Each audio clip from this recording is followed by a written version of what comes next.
ಬೆಳಗಿನ ಜಾವ ವಾಕ್ಯ ಓದಿದ್ದೀರಾ? ವಾಕ್ಯ ಓದಿದ್ದೀರಾ? ಕೆಲವು ಎಸ್ಸು ಕೆಲವು ಟುಸ್ಸು.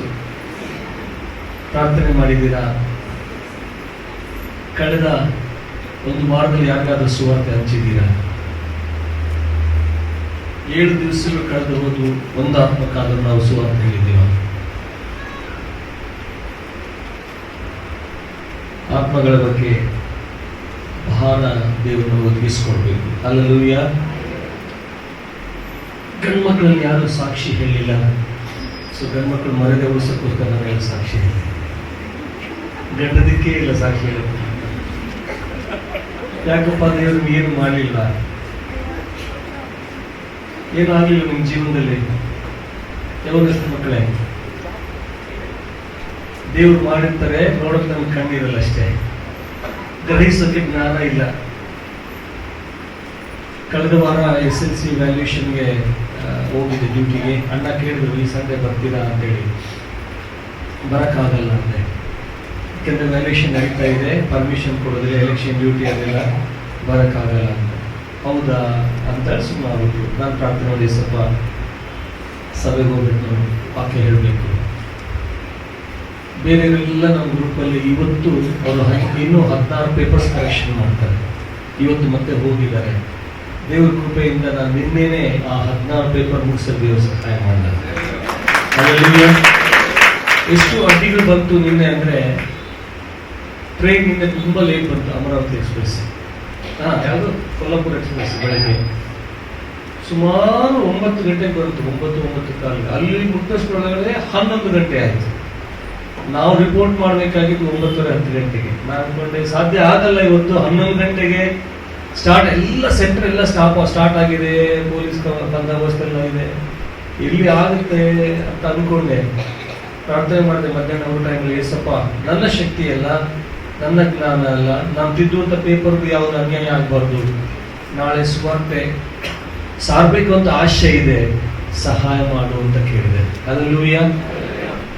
ದೇವರು ನಮಗೆ ಸ್ತೋತ್ರ. ದೇವರು ಸಹಾಯ ಮಾಡಿದ್ರು, ಮತ್ತೊಂದು ಅವಕಾಶ ಕೊಟ್ಟರು. ನಿಮ್ಮೊಟ್ಟಿಗೆ ಸೇರಿ ವಾಕ್ಯದಾನ, ಒಬ್ಬರಾಗಿ ವಾಕ್ಯದಾನ ಮಾಡೋದು ಬೇರೆ, ಒಬ್ಬಳಾಗಿ ಕುತ್ಕೊಂಡು ವಾಕ್ಯ ಧ್ಯಾನ ಮಾಡೋದು ಬೇರೆ. ಓದೋದಲ್ಲ, ವಾಕ್ಯ ಓದೋದ್ರ ಬಗ್ಗೆ ನಾನು ಹೇಳ್ತಾನೇ ಇಲ್ಲ. ವಾಕ್ಯದ ಧ್ಯಾನ, ಒಂದು ಕುಟುಂಬವಾಗಿ ತಂದೆ ತಾಯಿ ಮಕ್ಕಳು ಕುತ್ಕೊಂಡು ದೇವರ ಧ್ಯಾನ, ವಾಕ್ಯ ಧ್ಯಾನ ಮಾಡೋದು ಅದು ಇನ್ನೂ ಬೇರೆ ಆದದ್ದು. ಮತ್ತು ಭಕ್ತರ ಸಮೂಹದಲ್ಲಿ ವಾಕ್ಯ ಧ್ಯಾನ ಮಾಡೋದು ಬಹಳ ಶ್ರೇಷ್ಠವಾದದ್ದು. ಹಲ್ಲೆಲೂಯಾ. 2ನೇ ಸಾಕ್ಷಿ, ನಿನ್ನೆ ಎಲ್ಲ ನನಗೆ ಅನಾರೋಗ್ಯ ಜಾಸ್ತಿ ಇತ್ತು, ವಿಪರೀತವಂತ ಅನಾರೋಗ್ಯ ಇತ್ತು, ಸಿವಿಯರ್ ಪ್ರಾಬ್ಲಮ್. 12:30ವರೆಗೂ ಏನೂ ಮಾತಾಡೋಕ್ಕಾಗ್ತಾ ಇಲ್ಲ. ಬೆಳಗಿನ ಜಾವ ಎದ್ದುಕೊಳ್ಳೆ, ಅಪ್ಪ ಏನು ಸಮಸ್ಯೆ ಇಲ್ಲ ಬಿಡಪ್ಪ, ದೇವರು ನಮ್ಗೆ ಸ್ತೋತ್ರ, ವಾಕ್ಯ ಹೋಗೋ ಖುಷಿ ಆಯಿತು. ನೀವು ನಂಬ್ತಿರೋ ಇಲ್ಲ, 8:20ವರೆಗೂ ನನಗೆ ಬರ್ಲಿಕ್ಕೆ ಆಗಲಿಲ್ಲ. ಒಂದು ಕಡೆ ನನ್ನ ತಾಯಿ ಪ್ರಾರ್ಥನೆ ಮಾಡ್ತಾ ಇದ್ದಾರೆ, ಒಂದು ಕಡೆ ಸಿಸಿಲೆ ಪ್ರಾರ್ಥನೆ ಮಾಡ್ತಾರೆ. ನನ್ನ ಮಗ ಬಂದು ಕೇಳ್ತಾರೆ, ಪಾಪ ಹೊಟ್ಟೆ ಚೆನ್ನಾಗಿದೆಯಾ, ಹೋಗ್ತೀರಾ ಚರ್ಚಿಗೆ ಅಂತೇಳಿ.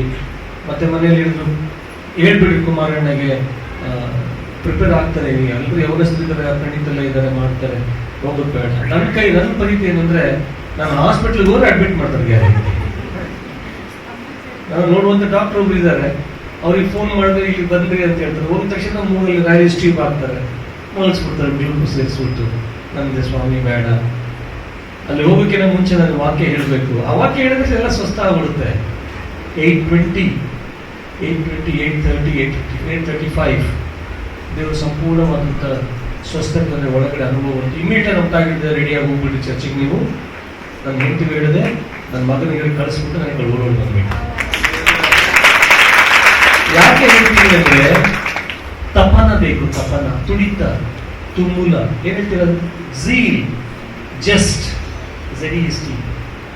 ಯಾವಾಗ ನನಗೆ ಆ ಒಂದು ತುಡಿತ ಅಂದ್ರೆ ಮಾಡಬೇಕು, ದೇವರಿಗೋಸ್ಕರ ಏನಾದರೂ ಮಾಡಬೇಕು, ಆದಿತ್ಯವಾರ ಯಾವಾಗಾದ್ರೂ ಒಬ್ಬರಿಗೆ ವಾಕ್ಯ ಹಂಚಬೇಕು ಸಭೆಯಲ್ಲಿ, ವಾರ ದಿನಗಳಲ್ಲಿ ಯಾರಾದ್ರೂ ಒಂದು ಆತ್ಮಕ್ಕೆ ಸುವಾರ್ತೆ, ಆ ಹಂಬಲ ನಮಗೆ ಬರುತ್ತೋ ಖಂಡಿತವಾಗಿ ಸ್ವಾಮಿ ನೆರವೇರಿಸ್ತಾರೆ. ನೀನು ಕಳೆದ ವಾರ ಎಲ್ಲ, ಕಳೆದ ತಿಂಗಳೆಲ್ಲ ನೀನು ವಾಕ್ಯ ಯಾರಿಗೂ ಹೇಳಿಲ್ಲ ಅಂದ್ರೆ ನಿನ್ನಲ್ಲಿ ಹಂಬಲ ಇಲ್ಲ, ನಿನ್ನಲ್ಲಿ ಆ ತುಡಿತ ಇಲ್ಲ. ತುಳಿತ ಬೇರೆ, ತುಡಿತ ಬೇರೆ. The desire, the deepest desire. ಈ ಬಂದ ತಕ್ಷಣ ನೀವೆಲ್ಲ ಪ್ರಾರ್ಥನೆ ಮಾಡುವಾಗ ನಾನು ಪ್ರಕಾಶ್ ಅವ್ರು ಕೇಳ್ಕೊಂಡೆ, ದಯಮಾಡಿ ಪ್ರಕಾಶ್ ನಮಗೋಸ್ಕರ ಪ್ರಾರ್ಥನೆ ಮಾಡಿದೆ. ಅವ್ರಿಗೆ ಪ್ರಾರ್ಥನೆ ಮಾಡಿದ್ರು, ತುಂಬ ಆಶೀರ್ವಾದ ಆಯಿತು. ವಾಕ್ಯ ಭಾಗಕ್ಕೆ ಹೋಗೋಣ ಪ್ರಿಯ. ನಾನು ಸಿಂಪತಿಗೋಸ್ಕರ ಹೇಳ್ತಾ ಇಲ್ಲ, ಪ್ರತಿಯೊಬ್ಬೊಬ್ಬರು ನಾವು ಸೇವೆ ಮಾಡೋದಕ್ಕೋಸ್ಕರ ಕರೆಯಲ್ಪಟ್ಟಿದ್ದೀವಿ. ಪಾಸ್ಟರ್ ಒಬ್ಬರೇ ಅಲ್ಲ, ಅಸಿಸ್ಟೆಂಟ್ ಪಾಸ್ಟರ್ ಒಬ್ಬರೇ ಅಲ್ಲ, ಎವ್ಯಾಂಜಲಿಸ್ಟ್ ಒಬ್ಬರೇ ಅಲ್ಲ. ಯೇಸು ಸ್ವಾಮಿಯ ರಕ್ತದಿಂದ ತೊಳೆಯಲ್ಪಟ್ಟಂತ ಪ್ರತಿಯೊಂದು ಜೀವಿ, ಪ್ರತಿಯೊಬ್ಬ ಮನುಷ್ಯರು ಸುವಾರ್ತೆ ಸಾರಬೇಕಾದಂತ ಹಂಗು ನಮ್ಮ ಮೇಲೆ ಇದೆ ಅಂತ ಪೌಲ ಹೇಳ್ತಾರೆ. ಹಂಗು ಅಂದ್ರೆ ಏನು? ಋಣದಲ್ಲಿದ್ದೀವಿ ನಾವು, ಸುವಾರ್ತೆ ಸಾರುವಂತ ಋಣದಲ್ಲಿದ್ದೀವಿ. ಅಣ್ಣವರು ವರ್ಷಿಪ್ ಲೀಡ್ ಮಾಡುವಾಗ ಹೇಳ್ತಾ ಇದ್ರು, ಆತನ ದೇಹವನ್ನ ಕುಂಟೆ ಹೊಡೆದಂಗಿತ್ತಂತೆ ಅಲ್ಲ, ದುಲ್ಲಿನಟ್ಲೇ ಅಂತ ಮಾಡಿ ಹೇಳಿದ್ರು. ಯಾಕೋಸ್ಕರ ಮಾಡಬೇಕಾಗಿತ್ತು? ಆತನಿಗೆ ಅವಶ್ಯಕತೆ ಇರಲಿಲ್ಲ. ಆತ ಪಾಪ ಮಾಡಲಿಲ್ಲ, ಆದ್ರೆ ಪಾಪವಾಗಿ ಮಾರ್ಪಟ್ಟ. ಅದಕ್ಕೋಸ್ಕರ ತಂದೆಯೇ, ನನ್ನ ದೇವರೇ ಯಾಕೆ ನನ್ನ ಕೈ ಬಿಟ್ಟಿ ಅಲ್ಲ. ಆ ಕ್ಷಣದಲ್ಲಿ ಯೆಹೋವ ದೇವರಿಗೆ ಮಗನನ್ನು ನೋಡಕ್ಕಾಗಲಿ. ಯಾಕೆಂದ್ರೆ ಅವರು ಲೋಕದ ಪಾಪವೆಲ್ಲ ತನ್ನ ಮೇಲೆ ಹಾಕೊಂಡ್ಬಿಟ್ಟು ಒಂದು ಪಾಪವಾಗಿ ಆತನು ಶಿಲ್ಪೆ ಮೇಲೆ ಕಾಣಿಸ್ದ. ಆ ಒಂದು ಕ್ಷಣದಲ್ಲಿ ತಂದೆಗೆ ಮಗನಿಗೆ ಬೇರ್ಪಡಲಿಕ್ಕೆ ಉಂಟಾಯಿತು, ಅಗಲುವಿಕೆ ಉಂಟಾಯಿತು. ಅದನ್ನು ಸ್ವಾಮಿ ಸಹಿಸಲಿಕ್ಕೆ ಆಗಲಿಲ್ಲ. ಇನ್ನೂ ಈ ಪದ್ಧತಿ ಜೀವಂತವಾಗಿದೆ ನಮ್ಮ ಹಿಂದೂ ಸಹೋದರರಲ್ಲಿ. ಬಲಿ ಕೊಡಕ್ಕೆ ಹೋಗ್ತಾರೆ, ದೇವ್ರನ್ನ ಮಾಡ್ತೀವಿ ಅಂತ ಹೋಗ್ತಾರೆ. ಗುಡಿ ಮುಂದೆ ಯಾವುದಾದ್ರು ಬೆಳೆಸಿದಂಥ ಒಂದು ಪಶು, ಕೋಣ ಆಗಿರ್ಬೋದು, ಕುರಿ ಆಗಿರ್ಬೋದು, ಏನೇ ಆಗಿರಲಿ, ಅದರ ತಲೆ ಮೇಲೆ ಆ ಪೂಜಾರಿ ಬಂದಿರುವಂತ ಜನರ ಪರವಾಗಿ ಆತನು ಆ ಕುರಿ ಮೇಲೆ ಕೈ ಇಡ್ತಾನೆ, ಹಾರ ಹಾಕ್ತಾನೆ, ಆಮೇಲೆ ಅದನ್ನು ವಧಿಸ್ತಾನೆ. ಅಂದ್ರೆ ನಮ್ಮೆಲ್ಲರ ಪಾಪ ಆ ಕುರಿ ಮೇಲೆ ಬಂತು. ಆ ಕುರಿಯನ್ನು ಕತ್ತರಿಸಿದ ಮೇಲೆ ಪಾಪ ಸಂಹಾರ ಆಯಿತು ಅಂತೀವಿ. ನನ್ನ ಏಸಪ್ಪ ನಮಗೋಸ್ಕರ ಆ ಶಿಲ್ಪೆ ಮೇಲೆ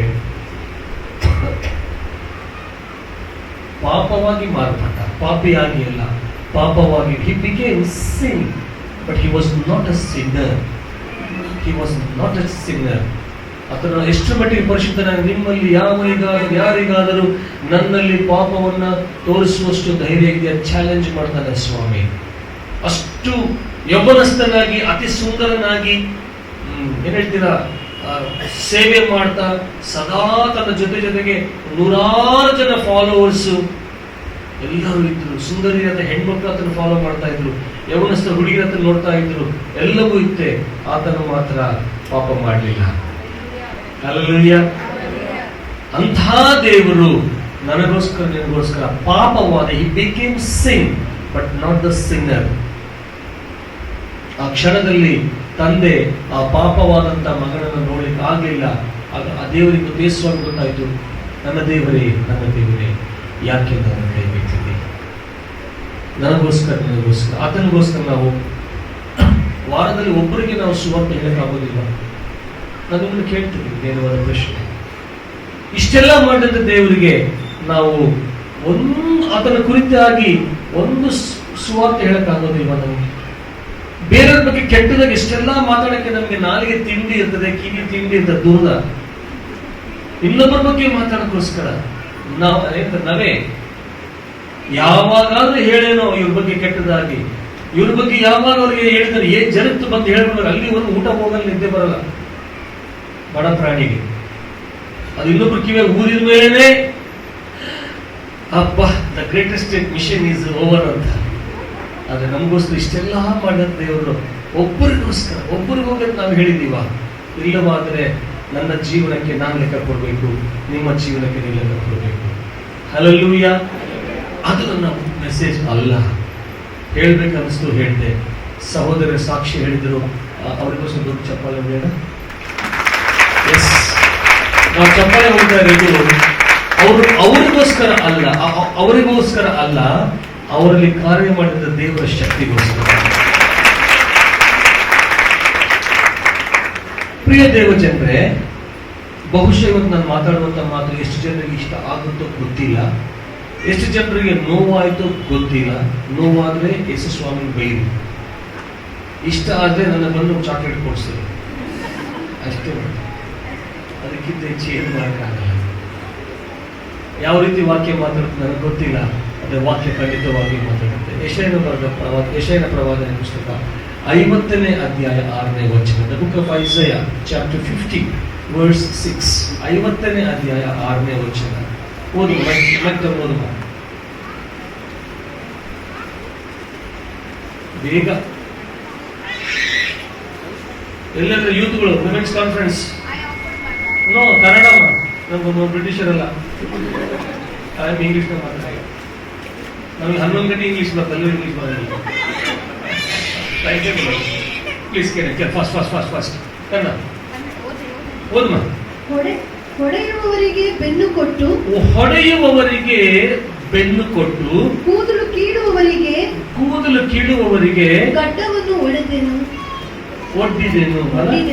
ಗಡ್ಡವನ್ನು ಒಡ್ಡಿದೆನು. ಆಮೇಲೆ ಉಗುಳಿಕೊಳ್ಳುವ ಅವಮಾನಕ್ಕೆ ನನ್ನ ಮುಖವನ್ನು ಮರೆ ಮಾಡಲಿಲ್ಲ. ಉಗುಳಿ ಅವಮಾನ ಮಾಡೋರಿಗೆ ನನ್ನ ಮುಖವನ್ನು ನಾನು ಮರೆ ಮಾಡಲಿಲ್ಲ, ಅವ್ರಿಗೂ ನಾನು ಒಪ್ಪಿಸಿಕೊಟ್ಟೆ. ನನ್ನ ಹೊಡೆಯೋರಿಗೆ ಹೊಡೀರಿ ಅಂತ ನನ್ನ ಬೆನ್ನು ಒಪ್ಪಿಸಿಕೊಟ್ಟೆ. ಕೂದಲೆಲ್ಲ ಇಲ್ಲಿ ಕೂದಲು ಕಿತ್ತಿದ್ರೆ ನೋವು ಬೇರೆ, ಇಲ್ಲಿ ಕೂದಲು ಕಿತ್ತಿದ್ರೆ ನೋವು ಬೇರೆ. ನಿಮಗೆ ಅಕ್ಬರ್ ಬೀರಬಲ್ ಕತೆ ಗೊತ್ತಿದೆ ಗೊತ್ತಾ? 3ನೇ ಕ್ಲಾಸಲ್ಲಿ ಆ ಪಾಠ, ಗಡ್ಡ ಹೇಳಿದವರಿಗೆ ಮಿಠಾಯಿ ಅಥವಾ ಪಾಠ ಇತ್ತು. 3ನೇ ಕ್ಲಾಸ್ ಓದುವ ಬಂದೂರಪ್ಪ ಶಾಲೆಯಲ್ಲಿ ಅಕ್ಬರ ಮತ್ತು ಬೀರಬಲ್ಲ.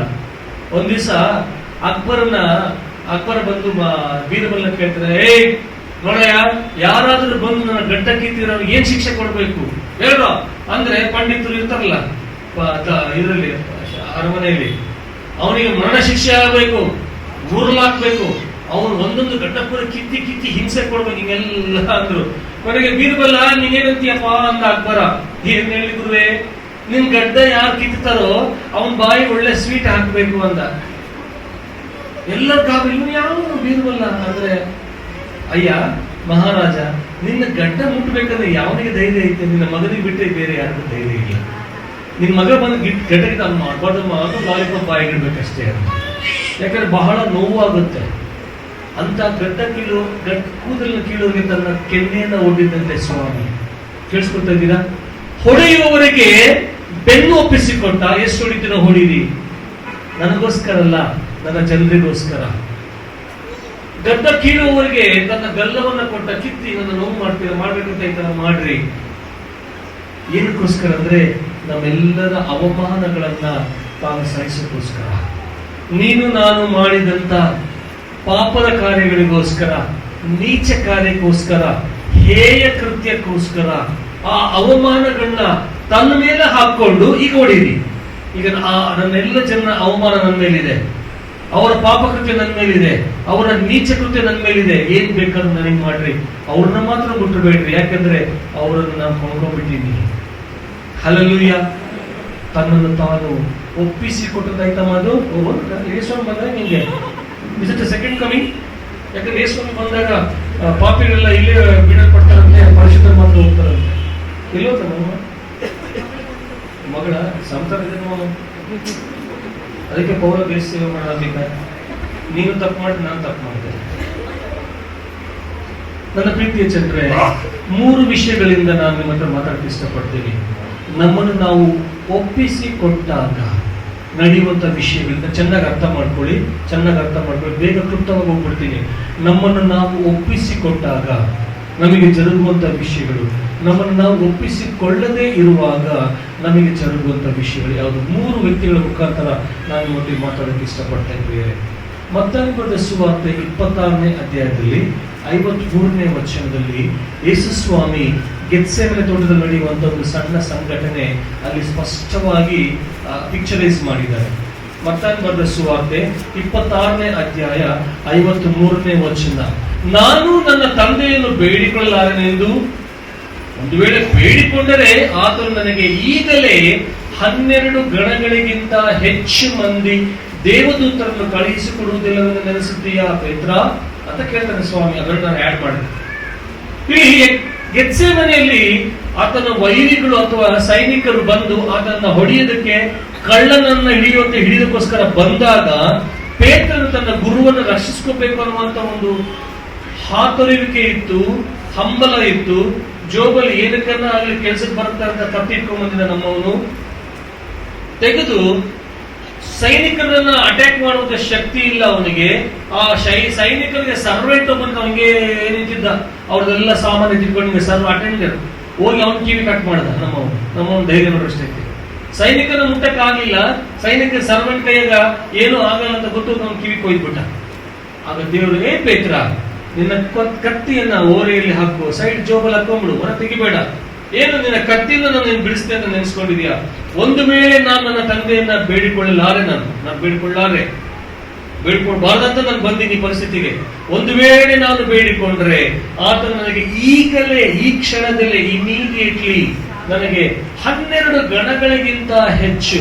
ಒಂದು ಗಣ ಅಂದ್ರೆ 1,000 ದೂತರು. ಹಂಗೆ ಎಷ್ಟು? 12 ಅಂದ್ರೆ 12 ಆಗ 72,000 ದೂತರಂದ್ರೆ ಒಬ್ಬ ದೂತನಿಗೆ 10,000 ಸೈನಿಕರು ಸಮ. ಸುಮ್ಮನೆ ಮ್ಯಾಥ್ಸ್ ಲೆಕ್ಕ ಅಷ್ಟೇ. ಒಬ್ಬ ದೂತನು 10,000 ಸೈನಿಕರಿಗೆ ಸಮ. ಅಂದ್ರೆ ಈಗ ಎಷ್ಟಾಯ್ತು? 12 ಆಗಲಿ 72 7,200 7,200 ಇಂಟು ಮಲ್ಟಿಪಲ್, ಅಷ್ಟು ಕೋಟಿ ಲಕ್ಷಾನುಗಟ್ಟಲೆ ಆ ಶಕ್ತಿ ನನಗೆ ಈ ಕ್ಷಣದಲ್ಲೇ ಬರುತ್ತೆ. ಒಂದು ವೇಳೆ ನನ್ನ ಅಪ್ಪನಿಗೆ ಫೋನ್ ಮಾಡಿದ್ರೆ, ಈಗಲೇ ಫೋನ್ ಮಾಡಿದ್ರೆ ಅಪ್ಪ ನನಗೆ ಕಳ್ಸಿಕೊಡ್ತಾನೆ. ನಾನು ಯಾಕೆ ಮಾಡ್ತಾ ಇಲ್ಲ ಅಂದ್ರೆ ಇದನ್ನ ಅನುಭವಿಸೋದಕ್ಕೋಸ್ಕರ ನಾನು ಒಪ್ಪಿಸಿಕೊಂಡಿದ್ದೇನೆ. ಸಬ್ಮಿಷನ್. ಪ್ರೀತಿ ದೇವಜನರೇ, ನಾನು ದೇವರಿಗೆ ಒಪ್ಪಿಸಿಕೊಟ್ರೆ ನೀವೇ ಟೆಸ್ಟ್ ಮಾಡ್ಕೋಬೇಕು. ಬೇರೆ ಯಾರಿಗೂ ಹೇಳೋ ಅವಶ್ಯಕತೆ ಇಲ್ಲ, ನನಗೂ ಹೇಳೋ ಅವಶ್ಯಕತೆ ಇಲ್ಲ, ಪಕ್ಕದವ್ರಿಗೂ ಹೇಳೋ ಅವಶ್ಯಕತೆ ಇಲ್ಲ. ನೀವೇ ಲೆಕ್ಕ ಮಾಡ್ಕೋಬೇಕು ನಾನು ಹೇಳುವಂತ ಮಾತುಗಳ ಮೇಲೆ. ನಾನು ಸ್ವಾಮಿಗೆ ಒಪ್ಪಿಸಿಕೊಟ್ರೆ ಏನಾಗುತ್ತೆ, ಒಂದು ವೇಳೆ ನಾನು ಒಪ್ಪಿಸಿಕೊಡದೆ ಹೋದ್ರೆ ಏನಾಗುತ್ತೆ? ಆದಾಮನು ದೇವರಿಗೆ ಎಲ್ಲವನ್ನ ಒಪ್ಪಿಸಿಕೊಟ್ಟು, ದೇವರಿಗೋಸ್ಕರ ಅವನು ಇದ್ದ ಅಲ್ಲಿ, ಆತನ ಒಡೆಯನಾಗಿ ಯಜಮಾನಾಗಿ ಮಾಡಿದ ಸ್ವಾಮಿ ಅವನಿಗೆ.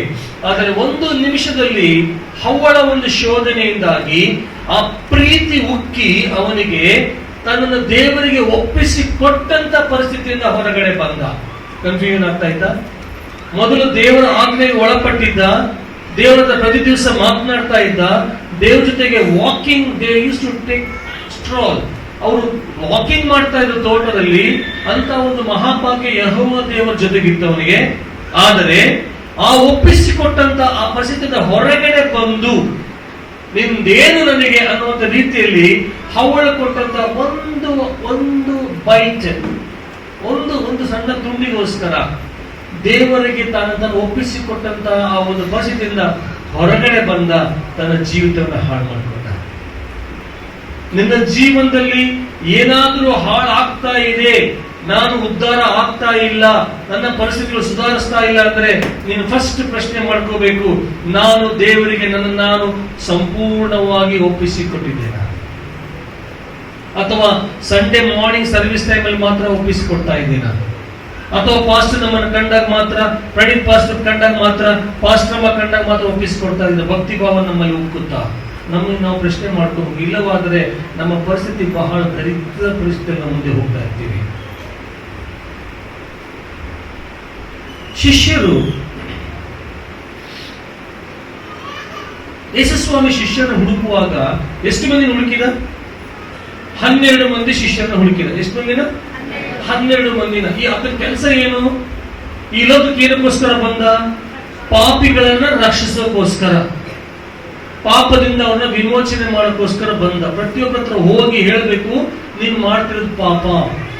ಯಾರೇ ವ್ಯಕ್ತಿ ಇಲ್ಲಿ ಅವರಿಗೆಲ್ಲ ಒಂದೇ ಮಾತು ಹೇಳಬೇಕು, ನೀನು ಪಾಪ ಮಾಡಿದಿ, ದೇವರ ಚಿತ್ತಕ್ಕೆ ವಿರೋಧವಾಗಿದಿ, ಅದರಿಂದ ಹೊರಗಡೆ ಬಾ ಅಂತ ಅವರಿಗೆ ತಿಳಿಸಿ ಅವರಿಗೆ ಬುದ್ಧಿ ಹೇಳಬೇಕು. ಅಂದ್ರೆ ಬುದ್ಧಿವಂತ ಮಾತ್ರ ಹೇಳಕ್ ಸಾಧ್ಯ. ಟೀಚ್ ಮಾಡ್ಬೇಕಂದ್ರೆ ಟೀಚರ್ ಆಗಿದ್ರೆ ಮಾತ್ರ ಸಾಧ್ಯ. ಹಲ್ಲೆಲೂಯ. ಈಗ ಹಂಗಿದ್ರೆ ಯೇಸುಸ್ವಾಮಿ ಆ 12 ಮಂದಿನ ಹುಡುಕಕ್ಕೋಸ್ಕರ ಯೂನಿವರ್ಸಿಟಿಗೆ ಹೋಗ್ಬೇಕಾಗಿತ್ತು. ಡಿಪಾರ್ಟ್ಮೆಂಟ್ ವೈಸ್, ಸೈಕಾಲಜಿ ಡಿಪಾರ್ಟ್ಮೆಂಟ್, ಯಾಕಂದ್ರೆ ಮನೋಶಾಸ್ತ್ರ ಗೊತ್ತಾಗಬೇಕು ಜನರದು. ಸೋಷಿಯಾಲಜಿ ಡಿಪಾರ್ಟ್ಮೆಂಟ್ಗೆ ಹೋಗ್ಬೇಕು, ಸಮಾಜಶಾಸ್ತ್ರ ಬಗ್ಗೆ ತಿಳ್ಕೋಬೇಕು.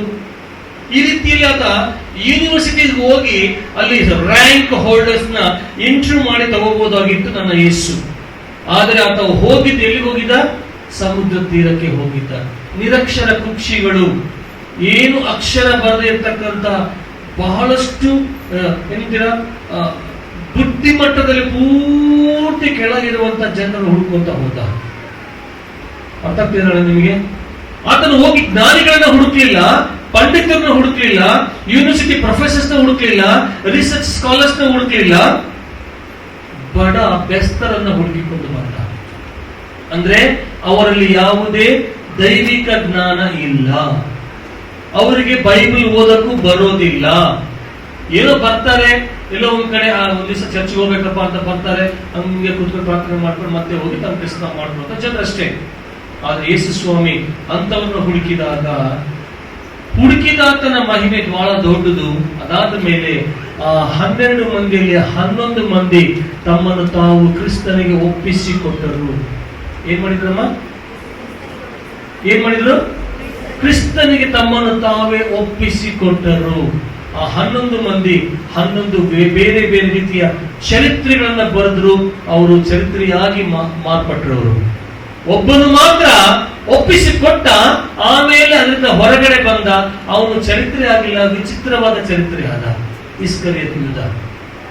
ನೀವು ಒಪ್ಪಿಸಿಕೊಟ್ಟಿದಿ, ಬಿಲೀವರ್ ಆಗಿದಿ, ಚರ್ಚಿಗೆ ಬರ್ತಾ ಇದ್ದಿ, ದಶಮಾಂಶಕ್ಕಿಂತ ಹೆಚ್ಚು ಕಾಣಿಕೆ ಕೊಡ್ತಾ ಇದ್ದಿ, ಸೇವೆಯಲ್ಲಿ ಭಾಗವಹಿಸ್ತಾ ಇದ್ದಿ. ಆದರೆ ಸಂಪೂರ್ಣವಾಗಿ ನೀನು ಒಪ್ಪಿಸಿಕೊಡೋದೇನು? ಪೂರ್ತಿ ಶರಣಾಗುವುದು. ಆ ಪರಿಸ್ಥಿತಿಯಿಂದ ನೀನು ಚರ್ಚಿಗೆ ಬಂದಿದೀಯಾ. ಆದ್ರೆ ಈ ಹೊತ್ತು ನಿನ್ನ ಪರಿಸ್ಥಿತಿ ಏನಾಗಿದೆ? ಆದಾಮನು ಒಪ್ಪಿಸಿಕೊಟ್ಟ, ಅದರಿಂದ ಹೊರಗಡೆ ಬಂದು ಶಾಪಗ್ರಸ್ತನಾಗಿ ವಿಚಿತ್ರವಾದ ಜೀವನ ಜೀವಿಸಿದ. ಇಸ್ಕರಿಯೋತ ಯೂದ ತಾನು ಒಪ್ಪಿಸಿಕೊಟ್ಟ ದೇವರು ಕರೆಯುವಾಗ, ಅದಾದ ಮೇಲೆ ಲೋಕದ ಆಶೆಗಳಿಗೆ ಮರಳಾಗಿ ಆ ಒಪ್ಪಿಸುವಿಕೆಯಿಂದ ಹೊರಗಡೆ ಬಂದ. ಅವನ ಜೀವನ ಬಹಳ ದುರಂತ ಅಂತ್ಯವಾಯಿತು. ನೀವು ಒಪ್ಪಿಸಿಕೊಟ್ಟು ಈ ಚರ್ಚ್ ಒಳಗೆ ಎಂಟರ್ ಆಗಿದ್ದಿ. ಈಗ ನೀನು ಒಪ್ಪಿಸಿಕೊಟ್ಟಂತ ಪರಿಸ್ಥಿತಿಯಲ್ಲೇ ಮುಂದೆ ಹೋಗ್ತಾ ಇದೆಯಾ, ಅಥವಾ ಆ ಒಪ್ಪಿಸಿಕೊಟ್ಟಂತ ಪರಿಸ್ಥಿತಿ ಹೊರಗಡೆ ಬಂದು ಯೇಸು ಸ್ವಾಮಿ ಜೊತೆಗೆ ಬಟ್ಟಲದಲ್ಲಿ ಕೈ ಅದ್ದಿದಂತ ಇಸ್ಕರಿಯೋತ ಯೂದನಾಗಿ ಜೀವನ ಮಾಡ್ತಾ ಇದೆಯಾ?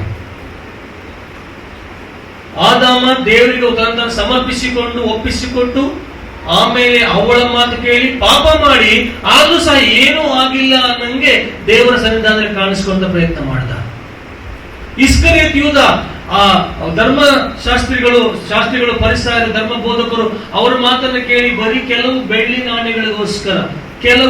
ನಾಣ್ಯಗಳಿಗೋಸ್ಕರ ಯೇಸು ಸ್ವಾಮಿನ ಹಿಡ್ಕೊಡ್ತೀನಿ ಅಂತೇಳಿ ಮ್ಯಾಚ್ ಫಿಕ್ಸ್ ಮಾಡ್ಕೊಂಡ, ಡೀಲಿಂಗ್ ಫಿಕ್ಸ್ ಮಾಡಿ, ಸುಪಾರಿ ಕಿಲ್ಲಿಂಗ್ ಟೈಪ್ ಮಾಡ್ಕೊಂಡು ಮತ್ತೆ ಬಂದು ಏನು ಆಗಿಲ್ಲ ಮಳ್ಳಂತರ ಬಂದು ಯೇಸು ಸ್ವಾಮಿ ಜೊತೆಗೆ ಊಟ ಮಾಡ್ತಾ ಇದ್ದಾನೆ. ಒಪ್ಪಿಸಿಕೊಟ್ಟು ಯೇಸು ಸ್ವಾಮಿ ಜೊತೆಗೆ ಶಿಷ್ಯನಾಗಿದ್ದ. ಅದಾದ ಮೇಲೆ ಹಣದ ಪ್ರಲೋಭಕ್ಕೆ ಒಳಗಾಗಿ ಆ ಒಪ್ಪಿಸಿಕೊಂಡ ಪರಿಸ್ಥಿತಿ ಹೊರಗಡೆ ಬಂದು ಮತ್ತೆ ಯೇಸು ಸ್ವಾಮಿಯ ಜೀವನ ಮಾಡ್ತಾ ಇದ್ದೀನಿ ಅಂತ ಡ್ರಾಮಾ ಮಾಡ್ತಾರೆ. ನೀನ್ ಯಾವ ರೀತಿ ಇದ್ದೀನಿ? ಒಪ್ಪಿಸಿಕೊಟ್ಟು ದೇವರ ಹತ್ರ ಬಂದಿದ್ದಿ, ಸಭೆಗೆ ಸದಸ್ಯಳಾಗಿದ್ದಿ, ಸೇವೆಯಲ್ಲಿ ಮುಂದೆ ಹೋಗ್ತಾ ಇದ್ದಿ. ಆದ್ರೆ ಈಗ ಏನ್ ಮಾಡ್ತಾ ಇದ್ದೀನಿ? ಒಪ್ಪಿಸಿಕೊಂಡ ಪರಿಸ್ಥಿತಿಯಲ್ಲಿ ಮುಂದೆ ಹೋಗ್ತಾ ಇದೆಯಾ, ಅಥವಾ ಒಪ್ಪಿಸುವಿಕೆಯಿಂದ ಹೊರಗಡೆ ಬಂದು ಇನ್ನೂ ಅದೇ ಒಪ್ಪಿಸಿಕೊಂಡ ಪರಿಸ್ಥಿತಿಯಲ್ಲೇ ಮುಂದೆ ಹೋಗ್ತದ ಡ್ರಾಮಾ ಮಾಡ್ತಾ ಇದೆಯಾ? ಜನರಿಗೆ ಗೊತ್ತಾಗಲ್ಲ ನೀನ್ ಮಾಡೋ ಡ್ರಾಮಾ, ಪಾಸ್ಟ್ರಿಗೂ ಗೊತ್ತಾಗಲ್ಲ ನೀನ್ ಮಾಡೋ ಡ್ರಾಮಾ. ಮೇಲೊಬ್ಬ ಅಂಪೈರ್ ಇದ್ದಾರೆ, ಥರ್ಡ್ ಅಂಪೈರ್, ಸ್ಲೋ ಮೋಷನ್ ನಲ್ಲಿ ಝೂಮ್ ಮಾಡಿ ತೋರಿಸ್ತಾರೆ ಸ್ವಾಮಿಯಿಂದ. ಆಮೇಲೆ ಬ್ಯಾಟ್ ಹತ್ರ ಬರೋದು, ದೂರ ಬರೋದು, ಹತ್ರ ಬರೋದು, ಟಿಂಗ್ ಟಿಂಗ್ ಟಿಂಗ್ ಅಪಾರ್ಟಿ ಟಿಂಗ್ ಟಿಂಗ್ ಟಿಂಗ್. ಏನು ಮಾಡಕ್ಕಾಗಲ್ಲ. ಅವಾಗ ಪುಂಗಿ ಬಂದು 11 ಮಂದಿ ಯೇಸು ಸ್ವಾಮಿ ಸಂಪೂರ್ಣ ಒಪ್ಪಿಸಿಕೊಟ್ಟರು. ಅವರು ಚರಿತ್ರೆಗಳನ್ನ ಬರೆದರು, ದೇಶಗಳನ್ನ ಅಲ್ಲೋಲ ಕಲ್ಲೋಲ ಮಾಡಿದರು, ತಲೆ ಕೆಳಗೆ ಮಾಡಿದ್ರು, ಕಲ್ತಂತ ವಿಷಯಗಳನ್ನ ದೇವರಿಗೋಸ್ಕರ ಶ್ರೇಷ್ಠವಾದಂತ ಜೀವಿತ ಜೀವಿಸಿದರು. ದೇವರಿಗೋಸ್ಕರ ಶ್ರೇಷ್ಠವಾದಂತ ಸಾವನ್ನ ಒಪ್ಪಿಕೊಂಡರು. ನೀವು ಆ 11 ಮಂದಿ ಶಿಷ್ಯರು ಯಾವ ರೀತಿ ಸತ್ತರು ಅಂತ ನಿಮ್ಗೆ ಏನಾದ್ರು ಆ ಬುಕ್ಲೆಟ್ ಸಿಕ್ಕರೆ ಅಥವಾ ಪ್ರಣೀತ್ನ ಕೇಳಿದ್ರೆ ತೆಕ್ಕೊಡ್ತಾರೆ, ನಿಮಗೆ ಇಂಟರ್ನೆಟ್ ಅಲ್ಲಿ ಲಭ್ಯವಿದೆ. 11 ಮಂದಿಯನ್ನ 11 ರೀತಿಯಲ್ಲಿ ವಿಚಿತ್ರ ಹಿಂಸೆ ಮಾಡಿ ಸಾಯಿಸಿದರು. ಎಣ್ಣೆಯಲ್ಲಿ ಹಾಕಿದ್ರು, ಸುಟ್ಟೋಗ್ತಾ ಇಲ್ಲ. ಎಣ್ಣೆ ಕುದಿತಾ ಇದೆ, ಅದರಲ್ಲಿ ಮನುಷ್ಯ ಶಿಷ್ಯನನ್ನ ಹಾಕಿದ್ದಾರೆ, ಅವನು ಸುಟ್ಟೋಗ್ತಾ ಬೆಂದು ಹೋಗ್ತಾ ಇಲ್ಲ. ಅಮ್ಮ, ನಿಮಗೆಲ್ಲ ಡೀಪ್ ಫ್ರೈ, ಶಾಲೋ ಫ್ರೈ ಮಾಡಿ ಗೊತ್ತಲ್ಲ ನಿಮಗೆ? ಅಪ್ಪ ಅಂದ್ರೆ ಮೀನ್ನ ಎಣ್ಣೆ ಒಳಗ ಅದ್ದಿ ಫ್ರೈ ಮಾಡೋದು ಬೇರೆ, ನಾನ್ ಸ್ಟಿಕ್ ಪ್ಯಾನ್ ತಗೊಂಡು ಪೀಸ್ ಇಟ್ಟು ಅದು ಸುತ್ತದ ಎಣ್ಣೆ ಹಾಕಿ ಮೀನಿಗೆ ಮಾತ್ರ ಮಾಡೋದು ಬೇರೆ. ಈ ಶಿಷ್ಯನನ್ನ ಡೀಪ್ ಫ್ರೈ ಮಾಡೋದನ್ನ ಒಡೆತರ ಹಾಕಿದ ಎಣ್ಣೆನಲ್ಲಿ ನೋಡ್ತಾ ಇದ್ದಾರೆ, ಅವನು ಕುದ್ದು ಬಿಡ್ತಾನೆ ಅಂತೇಳಿ. ಏನೇನು ಆಗಿಲ್ಲ. 7 ಸಲ ಆ ಥರ ಮಾಡಿದ್ರಂತೆ, ನನಗೆ ಗೊತ್ತಿಲ್ಲ. ಅದಾದ ಮೇಲೆ ಅವನನ್ನ ಈಟಿಯಿಂದ ಇರಿದು ಸಾಯಿಸಿದ್ರಂತೆ. ಏನಕ್ಕೋಸ್ಕರ? ಯೇಸು ಸ್ವಾಮಿನ ಒಪ್ಪಿಕೊಂಡದಕ್ಕೋಸ್ಕರ. ನೀನು ದೇವರಿಗೆ ಒಪ್ಪಿಸಿಕೊಟ್ಟಿಯಾ? ಒಪ್ಪಿಸಿಕೊಟ್ಟು ಆ ಒಪ್ಪಿಸಿಕೆಯಲ್ಲಿಯೇ ಮುಂದೆ ಹೋಗ್ತಾ ಇದೆಯಾ? ಅಥವಾ ನಿನ್ನ ಅಂತರಂಗದಲ್ಲಿ ಆ ಕಂಡೀಷನ್ ಹೊರಗಡೆ ಬಂದು ನಾನು ದೇವರಿಗೆ ಒಪ್ಪಿಸಿಕೊಟ್ಟಿದ್ದೀನಿ ಅನ್ನುವಂತ ಭ್ರಮೆಯಲ್ಲಿ ಮುಂದೆ ಹೋಗ್ತಾ ಇದ್ರೆ ನಿನ್ನ ಜೀವನದ ಅಂತ್ಯ ಬಹಳ ದುರಂತ. ನಾನು ಹೇಳ್ತಾ ಇಲ್ಲ, ವಾಕ್ಯ ಹೇಳ್ತಾ ಇದೆ. ಸಮುವೇಲ 3 ವರ್ಷ ಪ್ರಾಯದಲ್ಲಿ ಹನ್ನಳು ಬಂದು ಅವನನ್ನ ಏಲಿ ಪ್ರವಾದಿ ಬಿಡ್ತಾಳೆ. ತಾನು ಮಾಡಿಕೊಂಡ ಹರಕೆ ಪ್ರಕಾರ 3 ವರ್ಷ ಪ್ರಾಯದಿಂದ ದೇವರ ಸನ್ನಿಧಾನದಲ್ಲಿ ಬೆಳೀತಾ ಇರ್ತಾನೆ. ಸ್ವಾಮಿಯ ಸ್ವರ ಬರುತ್ತೆ, ಸಮುವೇಲನೇ ಸಮುವೇಲನೇ. ಅಯ್ಯ ಕರೆದ ಸ್ವಾಮಿ ನನ್ನ ಕರೆದ್ರ? ಇಲ್ಲಪ್ಪ, ಹೋಗಿ ಮಲ್ಕೋ. ಮತ್ತೆ ಹೋದ, ಸಮುವೇಲನೇ ಸಮುವೇಲನೇ. ಅಯ್ಯ ಕರೆದಿರ ನನ್ನ? ಇಲ್ಲ ಕರೆದಿಲ್ಲಪ್ಪ, ಹೋಗಿ ಮಲ್ಕೋ. 3ನೇ ಸಲ ಸಮುವೇಲನೇ. ಈ ಸಲ ಕರೆದ್ರೆ ಇನ್ನು ಚಿಕ್ಕ ಬಾಲಕ, ನಿನಗೆ ಅರ್ಥ ಆಗಿಲ್ಲ. ದೇವ್ರ ಹತ್ರ ಏನೋ ಮಾತಾಡ್ತಾನೆ. ಈಗೋ ಕರ್ತನೆ, ನಿನ್ನ ದಾಸನ ನಾನು ಸಿದ್ಧನಾಗಿದ್ದೇನೆ, ಚಿತ್ತ ಮಾಡು, ಮಾತಾಡು ಅಂತ ಕೇಳ್ಕೊಪ್ಪ ಅಂತ ಹೇಳಿ ಆ ಸಣ್ಣ ಮಗನ ಹುಡುಗರಿಗೆ ಹೇಳ್ದ. ಮತ್ತೆ ಹೋಗಿ ಮಕ್ಕಳು ಹುಡುಗ ಹೋಗಿ ಮತ್ತೆ ಸಮುವೇಲನೇ ಸಮುವೇಲನೇ, ಸ್ವಾಮಿ ಸಿದ್ಧನಾಗಿದ್ದೇನೆ, ನನ್ನ ಜೊತೆ ಮಾತಾಡು ಅಂತ ಒಪ್ಪಿಸಿಕೊಟ್ಟ. ಏನ್ ಮಾಡ ತನ್ನ ಒಪ್ಪಿಸಿಕೊಟ್ಟ. ಎಲಿಯನು ಹೇಳಿದಂತ ಮಾತಿಗೆ ತನ್ನ ಒಪ್ಪಿಸಿಕೊಟ್ಟ. ಅದೇ ರೀತಿ ಬಂದು ದೇವರ ತನ್ನ ಒಪ್ಪಿಸಿಕೊಟ್ಟ. ಮಹಾಪ್ರವಾಸ ದೇವರ ಸ್ವರವಾಗಿ ಇಸ್ರಾಯೇಲರು ಹಿಂದೆಂದೂ ಕಂಡಿರಲಿಲ್ಲ, ಮುಂದೆಂದೂ ಕಾಣೋದಿಲ್ಲ ಅಂತ ಬೈಬಲ್ ಬರೆದಿದೆ. ಅಂತ ಮಹಾಪ್ರವಾದಿಯಾಗಿ ತನ್ನ ಇತಿಹಾಸವನ್ನು ತಾನೇ ಬರೆದು ಹೋದ. ಒಪ್ಪಿಸಿಕೊಡ್ತಾ ಇದೆಯಾ? ಚರಿತ್ರೆಗಳನ್ನ ಬದಲು ಮಾಡೋದಲ್ಲ, ಹೊಸ ಚರಿತ್ರೆ ನಿರ್ಮಾಣ ಮಾಡ್ತೀನಿ. ಬಹಳ ಮಂದಿ ಟ್ರೈನಿಂಗ್ ತಗೊಳ್ತಾ ಇದ್ರಿ ಬೈಬಲ್ ಕಾಲೇಜಲ್ಲಿ. ದೇವರಾಮಕ್ಕೆ ಸ್ತೋತ್ರ. ಚಿತ್ರಗಳು ನೋಡ್ತಾ ಇರ್ತೀರಿ, ಪ್ರಣೀತರು ಪ್ರೀಚ್ ಮಾಡ್ತಾ ಇರ್ತಾರೆ, ಎಲ್ಲೂ ಸೀರಿಯಸ್ ಬರ್ಕೊಳ್ಳೋದಿಲ್ಲ ಮಾಡ್ತಾ ಇರ್ತೀರಿ. ಆ ಬರೆವಣಿಗೆ ಅವೆಲ್ಲ ಬುಕ್ಕಿನಲ್ಲಿ ಇರೋದು ಬೇಡ. ಅದು ಇಲ್ಲಿಗೆ ಹೋಗಿ ಇಲ್ಲಿ ಬಂದು ಇಲ್ಲಿ ನಿಂತ್ಕೊಳ್ಳಿ, ಮತ್ತೆ ಹಂಗೆ ಹೊರಗೆ ಹೋಗೋದು ಬೇಡ. ದೇವರಿಗೋಸ್ಕರ ನೀನು ಒಪ್ಪಿಸಿಕೊಟ್ಟು ಮುಂದೆ ಬಂದಿದೆಯಲ್ಲ, ಅದರಲ್ಲೇ ಮುಂದೆ ಹೋಗ್ತಾ ಇದೆಯಾ? ಅಥವಾ ಹೊರಗಡೆ ಪ್ರಪಂಚಕ್ಕೆ ಕಾಣದಂಗೆ ಒಳಗಡೆನೆ ಅದನ್ನ ಡಿಟ್ಯಾಚ್ ಮಾಡ್ಕೊಂಡು, ಡಿಟ್ಯಾಚ್ ಬೇರೆ ಅಟ್ಯಾಚ್ ಬೇರೆ, ನೀನು ಬೇರ್ಪಡಿಸಿಕೊಂಡು ಅಯ್ಯೋ ನಾನು ವಿಶ್ವಾಸಿ, ಅಯ್ಯೋ ನಾನು ಬಿಲೀವರ್, ಅಯ್ಯೋ ನಾನು ಹಂಗೆ ಹಿಂಗೆ ಭ್ರಮೆಯಲ್ಲಿ ಹೋಗ್ತಾ ಇದೆಯಾ? ನಿನಗಿದು ಎಚ್ಚರಿಕೆ 1 ಗಂಟೆ. ನೀನು ಎಚ್ಚೆತ್ಕೋಬೇಕು. ನೀನು ಒಪ್ಪಿಸಿಕೊಡ್ಲಿಲ್ಲ ಅಂದ್ರೆ ನಿನ್ನ ಜೀವಿತ ಬಹಳ ವಿಚಿತ್ರವಾಗ್ತದೆ. ನಮ್ಮೆಲ್ಲರಿಗೂ ಗೊತ್ತು ಯೋಸೇಫನ ಕತೆ, ಹಳೆ ಒಡಂಬಡಿಕೆಯಲ್ಲಿ. ಯಾಕೋಬನ ಮಗ ಯೋಸೇಫ. ಅಣ್ಣನವರು ಅವನನ್ನ ಕುಣಿನಲ್ಲಿ ಹಾಕಿದ್ರು, ಸಾಯಿಸ್ಬೇಕು ಅನ್ಕೊಂಡ್ರು, ಆಗ್ಲಿಲ್ಲ. ಆಮೇಲೆ ಕುಣಿಗೆ ಹಾಕಿದ್ರು, ಆಮೇಲೆ ಇನ್ನೊಬ್ಬರಿಗೆ ಮಾರಲ್ಪಟ್ರು, ಅವನು ಇನ್ನೊಬ್ಬರಿಗೆ ಮಾರದ, ಏನೇ ಆಯ್ತು. ಆದರೆ ಅವನು ಒಂದು ಸಲ ಸಹ ದೇವರಿಗೆ ವಿರುದ್ಧವಾಗಿ ಮಾತಾಡಿಲ್ಲ. ಏನಣ್ಣ ನಾನು ಏನ್ ಮಾಡೀನಿ? ಕೇಳಿಸ್ಕಪ್ಪ ಅಪ್ಪ, ಕೇಳಿಸ್ಕೊ, ಬಿಟ್ಬಿಡು ಅವನು, ಬಿಟ್ಬಿಡು. ವಾಕ್ಯ ಹೇಳುವಾಗ ಸೀರಿಯಸ್ ಆಗಿ ಕೇಳಿಸ್ಕೊಳ್ಳಿ, ಕ್ಷಮಿಸಿ. ತನ್ನ ಅಣ್ಣಂದಿರು ಬಂದು ಅವನು ಕುಣಿಯಲ್ಲಿ ಹಾಕಿದಾಗ ನಾನು ಏನ್ ತಪ್ಪು ಮಾಡಿಲ್ಲಪ್ಪ, ದೇವರು ನನಗೆ ದರ್ಶನ ಕೊಟ್ಟ, ಕನಸ್ಕೊಟ್ಟ, ಅದನ್ನು ಹೇಳಿನಷ್ಟೇ. ನನ್ನನ್ನು ಯಾಕೆ ಪ್ರಶ್ನೆ ಮಾಡ್ತೀರಿ? ನನ್ನನ್ನು ಯಾಕೆ ಸಾಯಿಸ್ತೀರಿ? ದೇವ್ರನ್ನ ಕೇಳ್ರಿ ಅನ್ಲಿಲ್ಲ ಯೋಸೇಫ. ತನ್ನ ತಾನು ಒಪ್ಪಿಸಿಕೊಂಡ. ದೇವ್ರು ನನಗೆ ಏನ್ ಹೇಳಿದಾನೋ, ಏನ್ ಕನಸು ತೋರಿಸಿದ್ನೋ, ಆ ಕನಸನ್ನು ತನ್ನ ಅಣ್ಣಂದಿರಿಗೆ ಹೇಳಿದ್ದ. ಅವರಿಗೆ ಈರ್ಷ್ಯೆ ಬಂದು, ಜಲಸ್ ಬಂದು, ಅವರು ನನ್ನ ಸಾಯಿಸೋದಕ್ಕೋಸ್ಕರ ಏನು ಮಾತಾಡಿ. ಯಾಕೆಂದ್ರೆ ತಂದೆಗೆ ತಾನು ಒಪ್ಪಿಸಿಕೊಟ್ಟಿದ್ದ. ಅದರಿಂದ ಮುಂದೆ ಹೋದ. ಯೋಸೆಫನನ್ನ ಅಲ್ಲಿರುವಂತ ಫರೋಹ ಅರಮನೆ ಎಲ್ಲ ನೋಡ್ಕೊಪ್ಪ, ನೀನು ಎಲ್ಲಿ ಕೈ ಇಡ್ತೀವೋ ಚೆನ್ನಾಗಿ ಕಾಣ್ತದೆ ಅಂತೇಳಿ ಅವನ ಅಧಿಪತಿ ಮಾಡ್ದ. ಪೋತಿಫರ್ನ ಹೆಂಡತಿ ಅವನನ್ನ ಮರಳು ಮಾಡಕ್ ಹೋದ್ಲು, ಒಪ್ಪಲಿಲ್ಲ. ಅವನು ಆ ಪಾಪವನ್ನು ನೋಡಿ ಶೋಧನೆ ಬಿಟ್ಟು ದೂರ ಓಡಿ ಹೋದ. ವಾಕ್ಯದಲ್ಲಿ ಬರ್ತದೆ, ಅವನು ಎಂತ ಬಾರಿ ಓಡುವುದಂದ್ರೆ ಅವನ ಮೇಲೆ ಶರ್ಟ್ ಗಳು ಅವನಿಗೆ ಎಳಿತಾ ಇದ್ದಾಳೆ. ಆ ಶರ್ಟ್ ಬಿಚ್ಚಿ ಬಂದ್ರೆ ಒಳಗೆ ಬಂದಿನ ತಂಗಿ ಕಿಟಕಿ ಓಡಿಬಿಡ, ಬಚಾವ್ ಬಚಾವ್ ಅಂತೇಳಿ. ಯವನಸ್ಥ ಮಕ್ಕಳೇ, ಶೋಧನೆ ನಮಗೆ ಬರುವಾಗ ಅಲ್ಲಿ ನಿಂತು ಅದನ್ನ ನಾವು ಫೇಸ್ ಮಾಡ್ತೀವಿ. ಯವನಸ್ಥ ಮಕ್ಕಳು ಒಂದಲ್ಲ, ಹಿರಿಯರು ಸಹ ಅಷ್ಟೇ. ಶೋಧನೆ ನನಗೆ ಬಂದಾಗ ನನಗೆ ದೇವ್ರ ಶಕ್ತಿ ಕೊಟ್ಟಾನೆ, ನನಗೆ ವಿಲ್ ಪವರ್ ಐತೆ, ದಿಲ್ ಪವರ್ ಐತೆ ಅಂತ ನಿಂತುಕೊಂಡ್ಯ ಬೋಧ ಬೀಳ್ತೆ ಅಷ್ಟೇ. ಜ್ಞಾನಿಯಾಗಿದ್ರೆ, ಜ್ಞಾನಿವಂತೆಯಾಗಿದ್ರೆ ಶೋಧನೆ ಬಂದ ದಿಕ್ಕನ್ನು ನೋಡಿ ಸೈಡ್ ದೂರ ಹೋಗ್ಬೇಕಷ್ಟೇ. ಅದರ ಮುಖಾಂತರ ನೀನು ಶೋಧಕನನ್ನು ಎದುರಿಸ್ತಾ ಇದ್ದಿ, ಶೋಧನೆನಲ್ಲ. ಅರ್ಥ ಆಗಲಿ ಹೇಳಿದ ಮಾತು ನಿಮಗೆ. ನಮ್ಮನ್ನು ಶೋಧಿಸುವಂತವನು ಶೋಧಕ, ಅವನು ಸೈತಾನ, ಅಪವಾದಿ. ಅವನಿಗೆ ಬಲವಾದ ಪೆಟ್ಟು ಬರುತ್ತೆ ಯಾವಾಗ ಆ ಶೋಧನೆ ಬಿಟ್ಟು ನಾನು ದೂರ ಓಡಿ ಹೋದಾಗ. ಅಲ್ಲೇ ನಿಂತು ಆ ಶೋಧನೆ ನೋಡಿ, ಇಲ್ಲ ನಾನು ಪಾಪ ಮಾಡೋದಿಲ್ಲ, ಕೆಟ್ಟದೊಂದು ಪೋಸ್ಟರ್ ಬಂದತೆ, ಕೆಟ್ಟದೊಂದು ಮ್ಯಾಟರ್ ಬರ್ತದೆ, ಕೆಟ್ಟದೊಂದು ಮೆಸೇಜ್ ಬಂದತೆ, ಪರವಾಗಿಲ್ಲ, ಇಲ್ಲಿಂದ ಕೆಟ್ಟ ವಿಷಯ ಬಗ್ಗೆ ಮಾತಾಡ್ತಾ ಇದ್ದಾರೆ, ನಾನು ಇದನ್ನು ಜಯಿಸ್ತೀನಿ ಯೇಸುನಾಮದಲ್ಲಿ. ಮೂರ್ಖಳೆ. ಲಿಂಗ ತಾರತಮ್ಯ ಯಾಕೆ? ಇಬ್ಬರು ಬಾಂಬು. ಆ ಶೋಧನೆ ಬಿಟ್ಟು ನೀವು ದೂರ ಹೋಗು. ಅದರ ಮುಖಾಂತರ ನೀನು ಏನ್ ಮಾಡ್ತಾ ಇದೆಯಾ ಅಂದ್ರೆ, ಆ ಶೋಧನೆ ತನ್ನ ಶೋಧಕ ಅವನಿಗೆ ಬಲವಾದ ಒಂದು ಪೆಟ್ಟು ಕೊಟ್ಟಿ. ಹಲ್ಲೆಲೂಯಾ. ಯೋಸೇಫನು ನೋಡ್ದ, ಶೋಧನೆ ಬಂತು. ಓಕೆ, ಈ ಹೆಣ್ಣಲ್ಲಿ ಶೋಧನೆ ಬಂದಿದೆ, ಆದರೆ ಅಮ್ಮ ನನಗೆ ನಿನ್ನನ್ನು ಹೊರತುಪಡಿಸಿ ಬೇರೆ ಎಲ್ಲಾ ವಿಷಯಗಳಿಂದ ನನ್ನ ಅಧಿಕಾರ ಮಾಡಿದ್ದಾನೆ ನನ್ನ ಒಡೆಯ. ನಿನ್ನ ಮೇಲೆ ನನಗೆ ಅಧಿಕಾರ ಇಲ್ಲಮ್ಮ, ನೀನು ಅವಳ ಸೊತ್ತು. ಅವೆಲ್ಲ ಇಲ್ಲ, ಬಾ ಮನೇಲಿ ಯಾರು ಇಲ್ಲ ಅಂದು. ಓ ಏಮೂಲ ಪೂರ್ತಿ ಮೀಟರ್ ಔಟ್ ಆಗಿದೆ ಅಂತೇಳಿ ಅಲ್ಲಿ ಸುಮ್ಮನೆ ಕಾಲಿದೆ. ಹೋಗತ್ರ ಅಂತ ಹಂಗೆ ಹೇಳ್ಕೊಂಡು ಪಾರೆ ನಿನ್ನ ಪಟದಲ್ಲಿ ಬಿಚ್ಚಿ ನೀರು ತಗೊಂಡು ಶರ್ಟ್ ಹಾಕ ಹೋಗಿಬಿಟ್ಟ.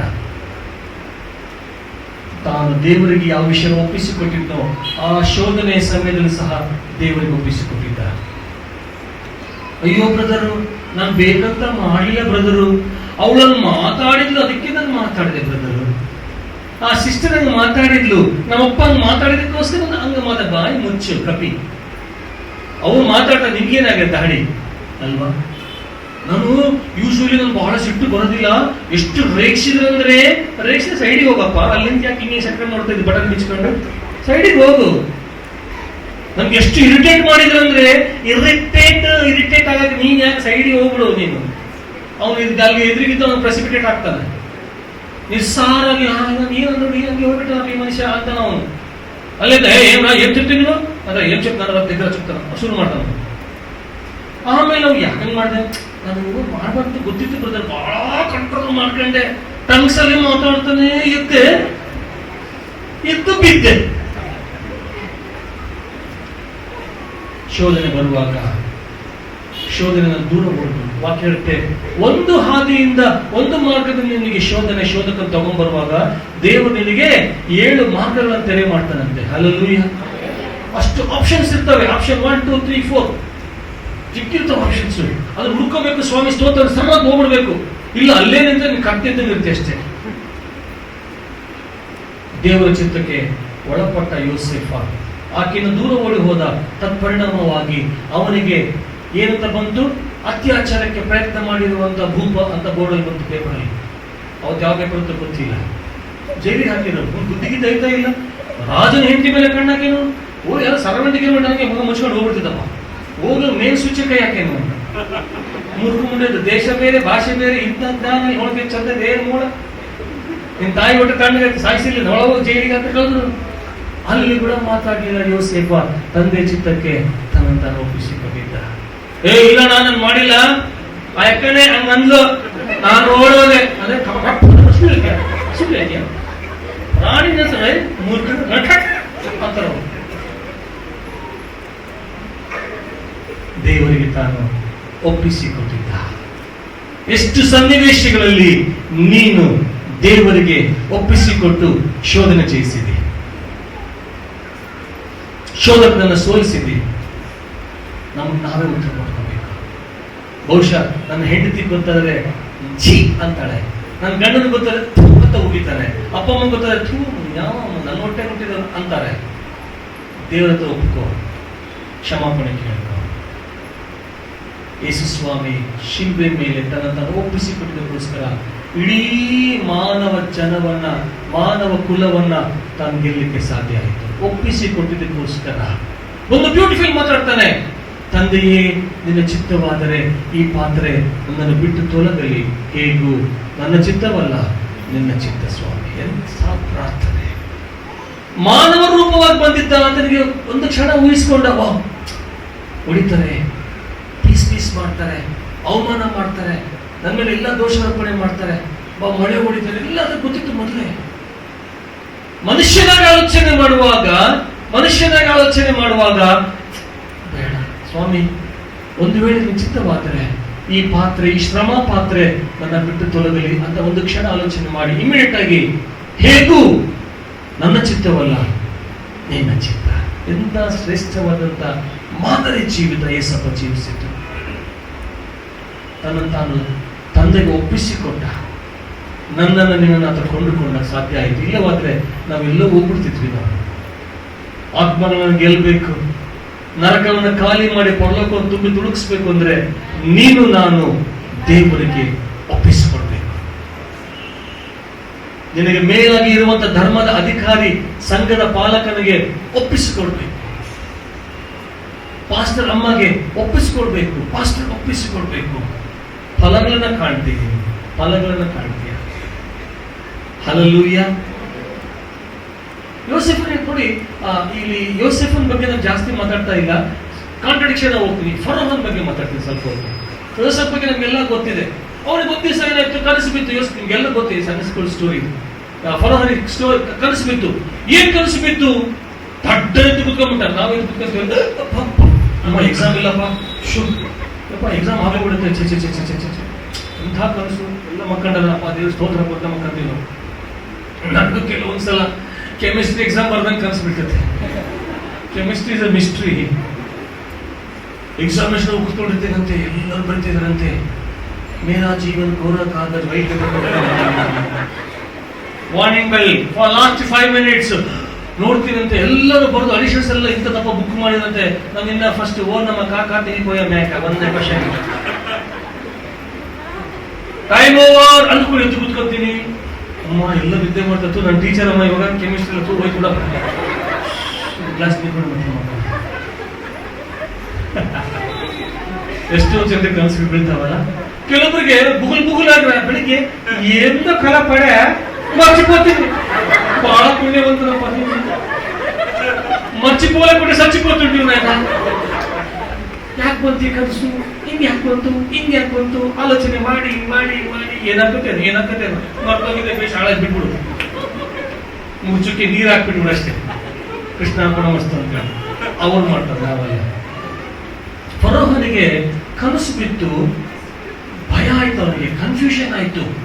ಇಮಿಡಿಯೇಟ್ ಆಗಿ ಬಂದು ತನ್ನ ಆಸ್ಥಾನದ ಎಲ್ಲ ಶಕುನಿಗಳನ್ನ, ಗಾರುಡಿಗಾರನ್ನ, ಮಂತ್ರವಾದಿಗಳನ್ನೆಲ್ಲ ಕರೆಸಿದ.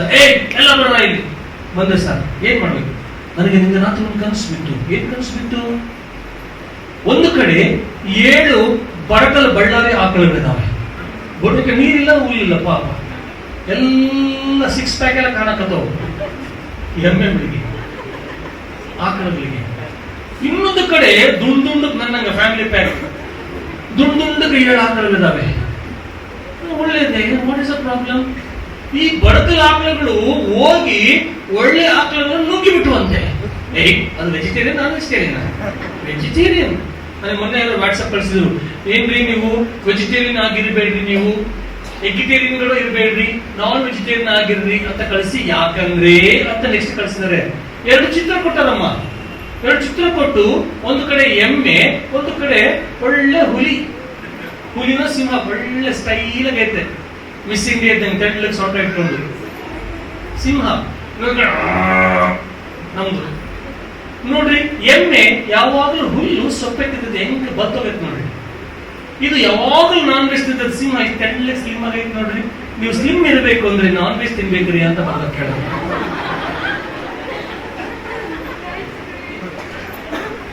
ಇಲ್ಲಿ ತೆಳ್ಳಗೆ ಬಡಕಲ್ ಆಕಳು ಬಲಿಷ್ಠವಂತ ಆಕಳನ್ನು ನುಂಗಿಬಿಟ್ಟು ಮತ್ತೆ ಏನೇನಾಗಲಂಗೆ ಬಡಕಲ್ ಇದ್ದಾವಂತೆ. ನನ್ನ ಫ್ರೆಂಡ್ ಒಬ್ರು ಇದಾರೆ, ಪಾಸ್ಟರ್ ಬೆಳಗಾಗ ಅವರು. ಅವ್ರ ಜೊತೆ ಊಟ ಕೂತ್ಕೊಂಡ್ರೆ ಭಯಂಕರ ಟೆಸ್ಟ್ ಪ್ಲೇಯರ್ ಇದ್ದಂಗ ಮನುಷ್ಯ. ಟೆಸ್ಟ್ ಮ್ಯಾಚ್ ಗೊತ್ತಲ್ಲ ನಿಮ್ಗೆ, ಆಡ್ತ ದ್ರಾವಿಡ ಆಡ್ದಂಗ. 6 ಕೇಳಂಗಿಲ್ಲ, 3 ಕೇಳಂಗಿಲ್ಲ. ಲಟ್ಟು ಫಾಲೋ ಹೋಗ್ತಿರ್ತಾರ ಅವ್ರು ಟೆಸ್ಟ್ ಮ್ಯಾಚ್ಗಳ. ನಾನು ಗಬ ಏನು ಬರಗಾಲದಿಂದ ಗಬ ಕೂತ್ಕೊಂಡ್ಬಿಡ್ತೀನಿ. ಅವ್ರು ಮುಗಿತ ಫ್ರಾನ್ಸಿಸ್ ಮುಗಿತಾಣ, ಕೂತ್ಕ, ಜನರು ಕಂಡ್ಬಿಡ್ತಾರೆ. ಇಷ್ಟು ತಿಂತಾರ ಅವ್ರು. ಮತ್ತೆ ನೋಡಿ ತಳ್ಳ ಹೊಟ್ಟೆಲ್ಲ ಬೆನ್ನೆ ಹಿಡ್ಕೊಂಡ್ಬಿಡುತ್ತೆ. ನಾವು ಆ ತುಪ್ಪಿನ ಹೊಟ್ಟೆಗೆ ಉಬ್ಬಕ್ಕೆ ಮುಂದೆ ನೆರೆ ಕಾಣುವ ನಮಗೆ. ನಾವು ಬಳ್ಳಾರ್ಯಾಗ ಆಮೇಲೆ ಬಿಡ್ರೆ ತಳ್ಳು ನಿಜ ಇಷ್ಟು ನಮ್ಮ ಎಲಿಶಾಗೆ ತಿಳಿದಿದೆ ನಮ್ಮ ಮನುಷ್ಯ ಭಯಂಕರ ತಿಂತಾನ, ಏನು ಸುಮಾರು ತಿಂತಾನ. ಇವಾಗಿಂದಲ್ಲ, ಬಹಳ ವರ್ಷ ನೋಡ್ತಾ ಇಬ್ರು ಹಂಗೆ ಇದಾರೆ, ಇವಾಗಲೂ ಹಂಗೆ ಇದಾರೆ. ಈ ಬಡಕಲಾದ ಆಕಳಗಳು ಬಲಿಷ್ಠವಾದ ಆಕಳಗಳು ನುಗ್ಗಿಬಿಟ್ಟು ಅಂತ ಡುಮ್ ಆಗಿರ್ಬೇಕಲ್ಲ, ಮತ್ತೆ ಹಂಗೆ ಏನಾಗಿಲ್ಲ. ನಮ್ಗೆ ರಾಜ ತಲೆ ಕೆರ್ಕೊಂಡು ಏನಿದು ಬಂದು ಹೇಳಿದ ಕನಸು, ಏನಿ ಕನಸು ಅರ್ಥ ಹೇಳ್ರಿ ಅಂದ. ಅಯ್ಯೋ ನನಗೆ ಗೊತ್ತಿದ್ದು ನಿನ್ನ ಹತ್ರ ಯಾರ್ಯಾರು ಹೇಳಕ್ಕಾಗಿಲ್ಲ. ವಾವ್, ಏನ್ ಟೆಕ್ನಾಲಜಿ ಇದು ನೋಡ್ರಿ. ನಾನ್ ವೆಜ್ ತಿಂದಂತ ಬ್ಲ್ಯಾಕ್ ಪ್ಯಾಂಥರು, ಇದು ಚಿರತೆ, ಹುಲಿ ನೋಡ್ತೆ ಅವೆಲ್ಲ ನಾನ್ ವೆಜ್ ತಿನ್ನವಂತೆ. ಅವು ನೋಡ್ರಿ ವೆಜಿಟೇರಿಯನ್ ಹೆಂಗ್ ಉಬ್ಬಿಕೆ ಬಿಟ್ಟವ. ಹಿಪ್ಪೋಪೊಟಮಸ್, ನಮ್ಮ ಡೆನ್ಮಾರ್ಕ್ ಆಕಳ, ಅದು ನೋಡ್ರಿ ಆನೆ ಹೆಂಗೈತಿ. ಆನೆ ಯಾವ್ದೋ ಸಣ್ಣ ಸೊಳ್ಳೆ ಕೂಡ ತಿನ್ನಂಗಿಲ್ಲ ಪಾಪ, ಯಾವಾಗ್ಲೂ ಹುಲ್ಲೇ ತಿನ್ನೋದು ಹೆಂಗೈತಿ ನೋಡ್ರಿ. ಅದಕ್ಕೆ the moral of the story, ಈ ಕಥೆಯ ನೀತಿ ಏನಂದ್ರೆ, ನೀವು ಹಿಂಗಿರ್ಬೇಕಂದ್ರೆ ತಿನ್ಬೇಕಂದ್ರೆ ಕೆಳಗೆ ಹೇಳ್ತಾರೆ non veg fit and active veg. ನನಗೆ ಫಾರ್ವರ್ಡ್ ಮಾಡಬೇಡಪ್ಪ, ನಮ್ಮ ಸ್ಯಾಲರಿ ಸಾಕಾಗತ್ತಿಲ್ಲ. ಫರೋಹನು ಯಾವಾಗ ಈ ಕಥೆ ಈ ಕನಸನ್ನ ಹೇಳ್ತಾನೆ, ಯಾರಿಗೂ ಅದರ ಅರ್ಥ ಗೊತ್ತಾಗಲಿಲ್ಲ. ಆವಾಗ ಅವನಿಗೆ ಪಾನ ಪಾತ್ರೆ ಒಬ್ಬನ ಜ್ಯೂಸ್ ಕೊಡುವಂತ ಕಪ್ ಬೇರರ್, ರಾಜನಿಗೆ ಬೇಕಾದಂತ ಪಾನಗಳನ್ನ ಯಾವಾಗಲೂ ಕೊಡಬೇಕು. ಅವನ ಕೆಲಸ ಗೊತ್ತಾ, ಅವನು ಚೀಫ್ ಸೆಕ್ಯೂರಿಟಿ ಆಫೀಸರ್. ಅವನು ಪಾನ ಪಾತ್ರೆ ಅಂದ್ರೆ ರಾಜ ಕೇಳ್ತಾನೆ, ನನಗೆ ಬೆಳಿಗ್ಗೆ 7 ಗಂಟೆಗೆ ಮೊಸಂಬಿ ಜ್ಯೂಸ್ ಬೇಕು ಅಂದ್ರೆ ಮೊಸಂಬಿ ಜ್ಯೂಸ್ ರೆಡಿ ಮಾಡಿ ಫಸ್ಟ್ ಒಂದು ಕಪ್ ತಾನು ಕುಡಿದು, ತಾನು ಸತ್ತಿಲ್ಲ, ಓಕೆ ಎಲ್ಲ ಚೆನ್ನಾಗೈತೆ, ರಾಜನ ಕುಡಿಸ್ತಾನೆ. ಇವನು ಕೊಟ್ಟರೆ ರಾಜಗಳು ಬೇರೆ ಯಾರು ಕೊಟ್ಟ ಕುಡಿಯಂಗಿಲ್ಲ. ನನಗೆ 11 ಗಂಟೆಗೆ ದಾಳಿಂಬೆ ಹಣ್ಣು ಜ್ಯೂಸ್ ಬೇಕು ಅಂದ್ರೆ ದಾಳಿಂಬೆ ಹಣ್ಣು ಜ್ಯೂಸ್ ಮಾಡಿ ಫಸ್ಟ್ ಇವನು ಕುಡಿತಾನೆ ಸ್ವಲ್ಪ, ಆಮೇಲೆ ರಾಜನಿಗೆ ಕೊಡ್ತಾನೆ. ಯಾಕಂದ್ರೆ ಅದ್ರಲ್ಲಿ ಏನು ವಿಷಯ ಇಲ್ಲ, ನೀವು ಟೆಸ್ಟ್ ಮಾಡಿ ಕುಡಿತಾನೆ ಫಸ್ಟ್. ಅಷ್ಟು ಹೈಯೆಸ್ಟ್ ಪೊಸಿಷನ್ ಈ ಪಾನ ಪಾತ್ರೆ ಒಂದು. ಅವನು ಏನಿದು ಅಂತ ಜ್ಯೂಸ್ ಕೊಡಕ್ ಬಂದ ನೋಡ್ತಾನೆ, ಈ ವಾಟ್ ಇಸ್ ದಿಸ್ ಅಂದ್ರೆ ಏನೋ ಬಡಕಲ್ ಹಾಕುವಂತೆ ಬಲ್ದಂತ ಹಾಕುವಂತೆ, ಏನ್ ಸ್ಟೋರಿ ಅರ್ಥ ಆಗೋದು, ಯಾರು ವಿಲನ್ ಯಾರು ಹೀರೋ ಅಂತ ಕೂಡಲೇ ತಡೆ ಹೋಲ್ಡನ್ ರಾಜ ದಯಮಾಡಿ ಕ್ಷಮಿಸ್ರಿ, ನನ್ನಿಂದ ಅಪರಾಧವಾಯ್ತು. ಏನ್ ಅಪರಾಧ ಆಯ್ತಪ್ಪ? ಇಲ್ಲ, ಜೈಲಲ್ಲಿ ಒಬ್ಬ ಇದ್ದಾನೆ, ಅವನು ಯೋಸೇಫ, ಅವನ ನನ್ನ ಹೆಂಡತಿ ಮೇಲೆ ಕಣ್ಣು ಹಾಕಿದ ಮಾಡಲ್ಲ. ಏನಂತ ಅವನು ಏನಿಲ್ಲ, ಬಹಳ ಒಳ್ಳೆಯವನು. ಅವ್ನ ಕನಸುಗಳ ಅರ್ಥ ಹೇಳ್ತಾನೆ. ನನಗೂ ಒಂದು ಕನಸು ಬಂದಿತ್ತು, ನನಗೂ ಅರ್ಥ ಹೇಳ್ದ. ನಿಮಗೆ ರೊಟ್ಟಿ ತಂದು ಕೊಡ್ತಾನೆ, ರೊಟ್ಟಿ ಬೇಕರ್, ಬಿಸಿ ಬಿಸಿ ಕೇಕು, ನಾನು ಬಟರ್ ನಾನ್ ತಂದ್ಕೊಟ್ಟಿದ್ದಲ್ಲ, ಅವನು ಕನಸು ಬಿದ್ದು ಅವನಿಗೂ ಅರ್ಥ ಹೇಳ್ದ. ಆ ಅರ್ಥದ ಪ್ರಕಾರ ಅವ್ನು ಹೋಗ್ತೀಯಪ್ಪ ಅಂತ ಅವ್ನು ಹೋಗ್ಬಿಟ್ಟ. ನೀನು ವಾಪಸ್ ಕೆಲ್ಸಕ್ಕೆ ಹೋಗ್ತೀಯಪ್ಪ ಅಂತ ನಾನು ವಾಪಸ್ ಕೆಲ್ಸಕ್ಕೆ ಬಂದಿನಿ. ಮಹಾ ಬುದ್ಧಿವಂತ ರಾಜ, ಅವನ ಕರೆಸಿದ್ರೆ ಅವನು ನಿನ್ ಕನಸು ಅರ್ಥ ಹೇಳ್ತಾನೆ ಅಂತ. ನಾವಾಗಿದ್ರೆ ಅವನ ಬಂಡ, ನಾನೇನು ನಂಬಿ ಅರಮನೆ ಕೊಟ್ರೆ ನನ್ನ ಹೆಂಡತಿ ಮೇಲೆ ಕಣ್ಣಾಕೆ ಅವನು ಮತ್ತೆ ಉಲ್ಟಾ ಸ್ಟೋರಿ ಹೇಳ್ತಾನೆ, ಅರಮನೆ ಬಂದಾಳ ಅಂತ ಹೇಳಿ. ಅವನು ಸಾಯಿಸ್ದಂಗ್ ಬಿಟ್ಟಿನ, ಅವ್ನು ಬೇಡ ಬೇಡ, ಅವನ ನೋಡಿದ್ರೆ ಕೈ ಆಗಲ್ಲ ಬ್ರದರ್. ಚರ್ಚಿಗೆ ಬಂದಾಗ ಎಷ್ಟು ಪ್ರಾರ್ಥನೆ ಮಾಡ್ಕೊಂಡು ಬಂದಿರ್ತೀನಿ, ಪ್ರೈಸ್ ಲಾರ್ಡ್ ಅಂತ ಬಂದ್ಕೊಳ್ಳೆ ಅವತ್ತೆಲ್ಲ ಮೂಡ್ ಔಟ್ ಆಗ್ತದೆ ಬ್ರದರ್ ನನಗೆ. ಹಂಗಂದಿಲ್ಲ ಫರೋಹ. ಹೌದಾ, ಅವ್ನು ಕನಸು ಅರ್ಥ ಹೇಳ್ತಾನ, ಇಟ್ಸ್ ಓಕೆ ಬರ್ರಿ. ದೈವಿಕ ಒಂದು ಸಂಕಲ್ಪಕ್ಕೆ ತನಗೆ ಗೊತ್ತಿಲ್ಲದಂತೆ ಒಳಗಾದ ಫರೋಹ ಬಂದ. ಯಾರು? ಯೋಸೇಫ ಬಂದು ಕೂಡ ಆಗ್ತಾ ಇರ್ತಾರೆ, ರಾಜ ಹಿಂಗೈತೆ, 7 ವರ್ಷ ನಿನಗೆ ಒಳ್ಳೆ ಬೆಳೆ ಬರ್ತದೆ, ಅದಾದ್ಮೇಲೆ ಭಯಂಕರ ಬರಗಾಲ ಬರ್ತದೆ. ಅದಕ್ಕೆ ನೀ ಏನ್ ಮಾಡ್ಬೇಕು, ಒಳ್ಳೆ ಬೆಳೆ ಬಂದಾಗ ತಿಂದು ತೇಗಿ ಸುಮ್ಮನೆ ದಿನ ಕೈಗೊಪ್ಪ ತಿಂದು ಮನೆ ಮಕ್ಕಳದಲ್ಲ, ನೀನು ಉಳಿಸ್ಕೋಬೇಕು. ದೊಡ್ಡ ದೊಡ್ಡ ಸ್ಟೋರೇಜ್ APMC ನಾಗ ಸ್ಟೋರೇಜ್ ಗೋಡನ್ಸ್ ಕಟ್ಸ್ಕೋಬೇಕು. ಕಟ್ಸಿ ಬಂದಂತ ಕಾಳುಗಳನ್ನೆಲ್ಲ ಅದ್ರಲ್ಲಿ ಶೇಖರಣೆ ಮಾಡಿಟ್ಕೋ. ನಿಮ್ಗೆ ಎಷ್ಟು ಬೇಕು ಅಷ್ಟು ಕೊಡು ಜನರಿಗೆ, ಮಿಕ್ಕಿದೆಲ್ಲ ವೇಸ್ಟ್ ಮಾಡಬೇಡ, ಅದರಲ್ಲಿ ಶೇಖರಿಸಿಡಬೇಕು. ಅದಾದ ಮೇಲೆ ಮತ್ತೆ ಬರಗಾಲ ಬರ್ತದೆ, ಆವಾಗ ಆ ಗೋಡೌನ್ ಓಪನ್ ಮಾಡಿ ನಿನ್ನ ದೇಶದ ಜನರಿಗೆಲ್ಲ ಆ ಕಾಳುಗಳನ್ನ ಕೊಡಬೇಕು. ಅವಾಗ ಅವರಿಗೆ ಬಡತನದ ಬಿಸಿ ಮುಟ್ಟೋದಿಲ್ಲ. ಹೌದಾ? ಇನ್ನ ಬಾಯಿ ಅಂತ ಹೇಳಿದ ನಮ್ಮ ಫರೋಹ ರಾಜ. ಇದಕ್ಕೋಸ್ಕರ ನಿಮ್ಮಲ್ಲಿ ಮಹಾಜ್ಞಾನಿಗಳಾದಂತ ಯಾರಾದ್ರೂ ಒಬ್ಬ ಒಳ್ಳೆ ದಕ್ಷ ಅಧಿಕಾರಿ ನೀವು ನೇಮಿಸಿರಿ, IAS ಆಫೀಸರ್ನ. ಆತ ನೋಡ್ಕೋತಾರೆ, ಯಪ್ಪ ಕೂತಾಳು ಇವೆಲ್ಲ ಮಂಕುಮಂಡೆವು ಕನಸು ಹೇಳಿದ್ರೆ ಅವನ್ನ ನಾನು ಅಧಿಕಾರಿ ಮಾಡಿದ್ರೆ ಉಂಡು ಹೋದ ಕೊಂಡು ಹೋದ, ಗೋಡನ್ನು ಖಾಲಿ ಮಾಡಿಬಿಡ್ತಾವ. ನಿನ್ನ ಹೊರತು ಬೇರೆ ಯಾರು ಇಂತ ಜ್ಞಾನ ಇಲ್ಲಪ್ಪ, ನೀನೇ ಬಾ ಅಂತ ಮತ್ತೆ ಕರೆದ. ತನ್ನನ್ನು ತಾನು ಒಪ್ಪಿಸಿಕೊಂಡ ಫರೋಹ. ತನ್ನ ಹೆಂಡತಿಯಿಂದ ಇವನ ಮೇಲೆ ಅಷ್ಟು ನಿಂದಾರೋಪಣೆ ಬಂದರೂ ಸಹ ಈಗ ಪರಿಸ್ಥಿತಿಯಲ್ಲಿ ಬಂದಾಗ ನನಗೆ ಜ್ಞಾನ ಇಲ್ಲ, ನನಗೆ ಬುದ್ಧಿ ಇಲ್ಲ ಅಂತೇಳಿ ತನ್ನ ತಾನು ಮುಚ್ಕೊಳಕ್ ಹೋಗ್ಲಿಲ್ಲ. ದೈವಿಕ ಕೃಪೆಗೆ ತನ್ನ ತಾನು ಒಪ್ಪಿಸಿಕೊಂಡ ಫರೋಹ. ತನಗೆ ಗೊತ್ತಿಲ್ಲ ನಂಗೆ, ಒಂದು ವೇಳೆ ಅವ್ರು ಏನಾದ್ರು ಹೌದಾ ನಾನು ವಾಪಸ್ ಜೈಲಿಗೆ ಹೋಯ, ನಿನ್ ಕೆಲಸ ಹಾಕ್ರಿ ಹೋಗ್ರ ಅವ್ರ ಸೆಲ್ ಹಾಕ್ರಿ ಮತ್ತೆ ಅಂತ ಹೇಳಿ ತಾನೇ ಅದಕ್ಕೆ ಹ್ಯಾಂಡಲ್ ಮಾಡಿದ್ರೆ ನೋ, ಒಪ್ಪಿಸಿಕೊಟ್ಟ. ಎಷ್ಟು ಮಟ್ಟಿಗೆ ಒಪ್ಪಿಸಿಕೊಟ್ಟ ಗೊತ್ತಾ? ಅವನಿಗೆ ಅಧಿಕಾರ ಕೊಟ್ಟು, ತನ್ನ ಉಂಗುರ ಕೊಟ್ಟು, ಯೋಸೇಫನೇ ಇನ್ನು ಮೇಲೆ ಪ್ರಧಾನ ಮಂತ್ರಿ, ಪ್ರೈಮ್ ಮಿನಿಸ್ಟರ್. ಎಲ್ಲರೂ ಅವನು ಏನ್ ಹೇಳ್ತಾರೆ ಕೇಳಬೇಕು, ಬಾಳೆ ಮುಚ್ಕೊಂಡು ಅಂದ್ರೆ ಬುದ್ಧಿ ಬಿಡ್ತಾರೆ. ನಿಮಗೆ ಮಾತಾಡಬಾರ್ದು, ಯಾಕಂದ್ರೆ ನನಗೆ ಏನ್ ಮಾಡ್ಬೇಕಂತ ಗೊತ್ತಿಲ್ಲ ಅಂತ ಬರಬೇಡ ನೀವು, ನನಗೇನು ಗೊತ್ತಿಲ್ಲ. ಯೋಸೇಫನ್ನು ಮಾತ್ರ ಕೇಳಬೇಕು. ಯೋಸೇಫನ್ನು ತನ್ನಂತ ದೇವರಿಗೆ ಒಪ್ಪಿಸಿಕೊಟ್ಟಿದ್ದ ರಾಜ, ದೇವಚಿತಕ್ಕೆ ಒಪ್ಪಿಸಿಕೊಟ್ಟು ತನಗೆ ಗೊತ್ತಿಲ್ಲದಂತೆಯೇ ಒಪ್ಪಿಸಿಕೊಟ್ಟಿದ್ದ. ಆ ದೇಶದಲ್ಲಿ ಮಹಾ ಬರಗಾಲ ಬಂದಾಗ ಜನರಿಗೆ ಏನು ಕೊರತೆ ಆಗಲಿಲ್ಲ. ದೇವರಿಗೆ ಒಪ್ಪಿಸಿಕೊಟ್ರೆ ನಿನ್ನ ಜೀವನದಲ್ಲಿ ಬರಗಾಲಗಳು, ಕೊರತೆಗಳು, ಏನಂತೀರ ಕಂಗಾಲಾಗುವಂತ ಪರಿಸ್ಥಿತಿಗಳು ಬರ್ತವೆ, ಬಂದಂಗೆ ವಾಪಸ್ ಹೋಗ್ಬಿಡ್ತಾರೆ. ಯಾವಾಗ? ದೇವರ ಚಿತ್ತಕ್ಕೆ ಒಪ್ಪಿಸಿಕೊಂಡಾಗ. ಹಲ್ಲೆಲೂಯಾ. ಇವತ್ತು ನಿನ್ನ ಪರಿಸ್ಥಿತಿ ಏನಾಗಿದೆ? ಯಾವ ಪರಿಸ್ಥಿತಿಯಲ್ಲಿ ನಿನ್ನ ಜೀವನ ಮಾಡ್ತಾ ಇದ್ದೀವಿ? ನೀನು ಪ್ರಶ್ನೆ ಮಾಡ್ಕೋಬೇಕು. ಇಲ್ಲವಾದರೆ ನಿನ್ನ ಜೀವನ ಸ್ವಲ್ಪ ಕಷ್ಟ ಆಗುತ್ತೆ. ಮುಗಿಸ್ಬಿಡ್ತೀನಿ ಹೇಳಿ, ಮುಗಿಸ್ಬಿಡ್ತೀನಿ. ಅವನು ಹೊಡೆಯುವವರಿಗೆ ತನ್ನ ಬೆನ್ನನ್ನು ಒಪ್ಪಿಸಿಕೊಂಡ, ಕೂದಲು ಕೀಳುವವರಿಗೆ ತನ್ನ ಗದ್ದವನ್ನು ಒಪ್ಪಿಸಿಕೊಂಡ, ಉಗುಳುವವರಿಗೆ ತನ್ನ ಮುಖವನ್ನ ಮರೆಮಾಚಲಿಲ್ಲ. ಯಾಕೆ? ನಿನ್ನನ್ನ ನನ್ನನ್ನ ತನ್ನ ರಕ್ತದಿಂದ ಕೊಂಡುಕೊಳ್ಳೋಕ್ಕೋಸ್ಕರ. ಪಾಸ್ಟರ್ ಅಂಕಲ್ ಅಣ್ಣವನ್ನು ಮಾತಾಡ್ತಾ ಇದ್ರು, ಕೊನೆಯ ರಕ್ತದ ಹನಿ ಇರೋವರೆಗೂ ಅವರ ತನ್ನನ್ನು ಬಾಧಿಸಿದಂತೆ. ಕೊನೆಯ ಬ್ಲಡ್ ಡ್ರಾಪ್ ಬರೋವರೆಗೂ ಆತ ನಮಗೋಸ್ಕರ ಸುರಿಸ್ತಾನೆ. ಯಾಕಂದ್ರೆ ಇನ್ನೂ ಒಂದು ಡ್ರಾಪ್ಗೆ ಇನ್ನೂ ಒಂದು ಆತ್ಮ ಗೆಲ್ಬಹುದಲ್ಲ ಅನ್ನುವಂತ ಹಂಬಲ ಯೇಸಪ್ಪನಿಗೆ. ಅದಕ್ಕೋಸ್ಕರ ತಾನು ಒಪ್ಪಿಸಿಕೊಂಡ. ದೇವರ ಸೇವೆ ಬರ್ತಾ ಇದ್ದೀರಾ, ಬೈಬಲ್ ಕಾಲೇಜಿಗೆ ಬರ್ತಾ ಇದ್ದೀರಿ, ಸೇವೆ ಮಾಡಬೇಕು ಅಂತ ರೆಸ್ಪಾನ್ಸಿಬಿಲಿಟಿ ತಗೊಳ್ತಾ ಇದ್ದೀರಿ. ಅಷ್ಟು ಸುಲಭವಲ್ಲ, ಅಷ್ಟು ಕಷ್ಟವಲ್ಲ.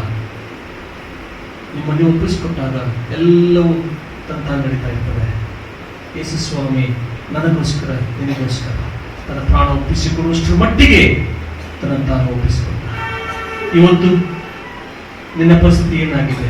ಸಭೆಗೆ ಬಂದಾಗ ನಿನ್ನ ದೇವರಿಗೆ ಒಪ್ಪಿಸಿಕೊಟ್ಟು, ರಕ್ಷಣೆ ಸುವಾರ್ತೆಗೆ ಒಪ್ಪಿಸಿಕೊಟ್ಟು, ಪಾಸ್ಟರ್ ಅವರ ಅಧಿಕಾರಕ್ಕೆ, ಆಧಿಪತ್ಯಕ್ಕೆ ನೀನು ಒಪ್ಪಿಸಿಕೊಟ್ಟು ಸ್ನಾನದೀಕ್ಷೆಯಿಂದ ಒಳಗಡೆ ಬಂದಿ. ಈ ಹೊತ್ತು ನಿನಗೆ ಗೊತ್ತಿದ್ದೋ ಗೊತ್ತಿಲ್ಲದೆಯೋ ಆ ಒಪ್ಪಿಸಿಕೊಳ್ಳೋದ್ರಿಂದ ಹೊರಗಡೆ ಬಂದಿದ್ರೆ ಈ ಒಂದು ಅವಕಾಶ, ಮತ್ತೆ ವಾಪಸ್ ಬಂದ್ಬಿಡು. ಸ್ವಾಮಿಗೆ ಹೇಳು, ಸ್ವಾಮಿ ಗೊತ್ತಿದ್ದೋ ಮಾಡಿದ್ದೀನಿ, ಹೊರಗೆ ಬಂದಿದ್ದೀನಿ ಕಮಿಟ್ಮೆಂಟ್ ಇಂದ, ಗೊತ್ತಿಲ್ಲದೆ ಹೊರಗಡೆ ಬಂದಿದ್ದೀನಿ ಸ್ವಾಮಿ, ಒಂದು ಅವಕಾಶ ಕೊಡು. ನೀನು ನಾನು ಒಪ್ಪಿಸ್ಕೊಡ್ತೀನಿ ಸ್ವಾಮಿ, ಏನ್ ಮಾಡ್ತೀವಿ ಮಾಡು, ಎಲ್ಲಿ ಕರ್ಕೊಂಡು ಹೋಗ್ತೀವಿ ಕರ್ಕೊಂಡು ಹೋಗು, ಯಾವ ರೀತಿ ಸೇವೆಯನ್ನು ಉಪಯೋಗಿಸು ಸ್ವಾಮಿ. ಮರಣವಾದರೂ ಜೀವಿಸುವುದಾದರೆ ಕ್ರಿಸ್ತನಿಗಾಗಿ ಒಪ್ಪಿಸಿಕೊಡ್ತೀಯ? ನಿನ್ನ ಸಂಘ ಪಾಲಕ, ನಿನ್ನ ಸಭಾ ಪಾಲಕರಿಗೆ ಒಪ್ಪಿಸಿಕೊಟ್ಟಿದೀಯ? ಯಾವ ಕಮಿಟ್ಮೆಂಟ್ ಇಂದ ಚರ್ಚ್ ಒಳಗೆ ಬಂದಿದ್ದೀ, ಇವಾಗಲೂ ಅದೇ ಕಮಿಟ್ಮೆಂಟ್ ಇದೆಯಾ ನಿನಗೆ? ನಿನಗೋಸ್ಕರ ದೇವರು ಸಿದ್ಧಪಡಿಸಿದಂತ ಆ ಕುರುಬ ಇಲ್ಲಿ ಸಭಾಪಾಲಕನು, ಅವರಿಗೆ ನಿನ್ನನ್ನು ಒಪ್ಪಿಸಿಕೊಟ್ಟು ಅದರಲ್ಲೇ ಮುಂದೆ ಹೋಗ್ತಾ ಇದೆಯಾ, ಅಥವಾ ಮನಸ್ಸಲ್ಲಿ ತಿರಸ್ಕಾರ ಮಾಡಿ ಮೇಲ್ನೋಟಕ್ಕಂಗೆ ಹೋಗ್ತಾ ಇದೆಯಾ?